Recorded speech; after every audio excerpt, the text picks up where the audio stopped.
Urednik športa na večeru Aljoša Stojč, dobitnik nagrade za posebne dosežke v letu 2008. Zakaj mislite, da ste dobili to nagrado Društva novinarjev Slovenije? To na prvi ni vprašati, ne? Mislim, da srečno, da športni novinarji to nagrado po več 20 letih. Razno za slovensko delo, ne? Pa je ta nagrada za medijev, ne? Kaj je v športnem novinarstvu tisto, kar je najpomembnejše, kar loči športne novinarje od tistih, ki dobro poročajo, do tistih, ki delajo presežke in dodano vrednost?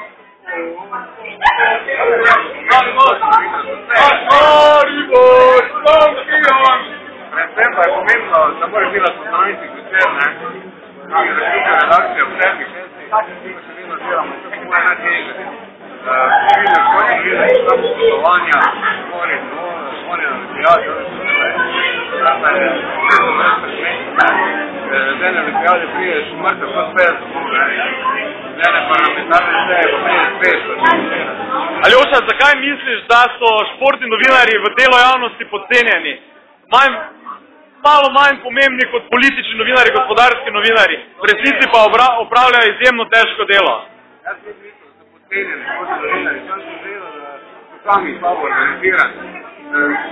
Bolj manj ni bilo prijav nobenih za nagrade, tudi zaradi tega niso bili zvoleni. Pomeni, da moramo sami se sebi pogledati, ne pa samo to. Bi pa rekel, da bo božno, ne, važno ne samo zvodno, ne. Je pa še druga varianta humora, ne, sam pisem zvodno, ne bi trebalo, ne. Aljoša, samo što obstajajo športi, ki jih je lažje pokrivati, futbal, košarka, ti pokrivaš veliko individualne športe, so športi, ki so bolj atraktivni za pisanje, ali je vsaki šport dobro, težko pokrivati in je treba biti profesionalen za vsakem športu posebej? Najbolj težko je 1500 metrov prosto, ne?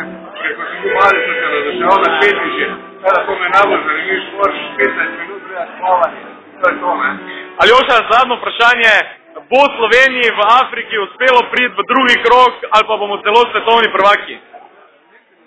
Dobre, eno piko v 5 lahko pil, to ne skače nismo, ne? Aljoša, čestitam, hvala, adijo, čao.